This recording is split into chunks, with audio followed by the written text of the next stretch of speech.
రాజకీయాల్లో చేరికల మంటలు చెలరేగుతున్నాయి. మూడు ప్రధాన పార్టీల మధ్య మాటల యుద్ధం నడుస్తోంది. ఇది రాజకీయ ద్రోహులు, తెలంగాణ ద్రోహులు. వీళ్ళు ఈ సమాజానికి అసాంఘిక శక్తులు. రాజకీయాలలో పూర్తిగా ప్రజలకు అసలు నమ్మకం సలగిల్తా ఉన్నారు. ఇలాంటి నాయకులకు ఓట్లేసి గెలిపించినవా అనేటువంటి భావన వ్యక్తం చేస్తూ ఉన్నారు ప్రజలు.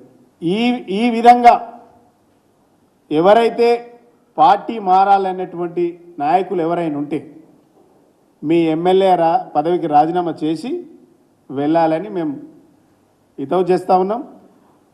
నిజంగానే ఇలా కడియం శ్రీహరి గారు గొప్ప నాయకుడు, గొప్ప వ్యక్తి అనుకుంటున్నారు కదా, ఇలా టికెట్ తీసుకుని మీ సొంత ఇమేజ్ మీద గెలిపి చూద్దాం. మీ సొంత ఇమేజ్ మీద గెలిపించే శక్తి ఉందా?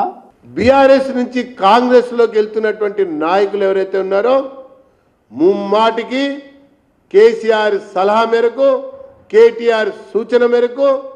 సంతానలేమి సమస్యతో బాధపడుతున్నారా? చింతించకండి. సుమారు 90,000 జంటలకు ఆనందం నింపింది ఓఎస్ఎస్ ఫర్టిలిటీ. ఈ రోజే 7825893600 కి కాల్ చేయండి. సంతానోత్పత్తి చికిత్సపై భారీ డిస్కౌంట్లు పొందండి. గుడ్ న్యూస్ చెప్పండి.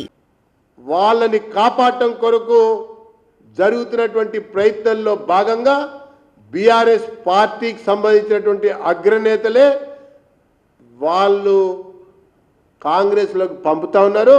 ఇది గతంలో కూడా జరిగింది.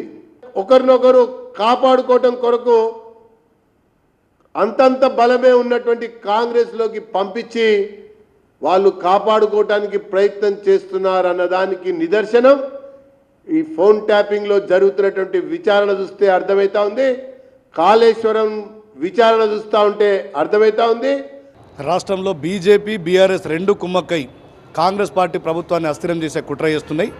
దాన్ని జీర్ణించుకోలేకనే ఇలా బీఆర్ఎస్ పార్టీకి చెందినటువంటి ఎమ్మెల్యేలు కాంగ్రెస్ వైపు చూస్తున్నారు. ఇలా కేసీఆర్ కానీ, కేటీఆర్ కానీ, హరీష్ రావు గారి నాయకత్వం పట్ల బీఆర్ఎస్ పార్టీ నాయకులు అసహించుకుంటారు, విసుగెందిర్రు. వీళ్ళు ఎందుకంటే వాళ్ళ చీకటి ఒప్పందాన్ని, బీజేపీ బీఆర్ఎస్ చీకటి ఒప్పందాన్ని వాళ్ళు సహించుకోలేకపోతున్నారు. అందుకే రేవంత్ రెడ్డి గారి నాయకత్వంలో తెలంగాణ రాష్ట్రంలో కాంగ్రెస్ పార్టీ స్థిరంగా ఉంచాలని చెప్పి ఇలా మొత్తం బీఆర్ఎస్ పార్టీ ఖాళీ అవుతూ ఉంది. ఆ బీఆర్ఎస్ పార్టీ తర్వాత త్వరలో క్లోజ్ కాబోతూ ఉంది.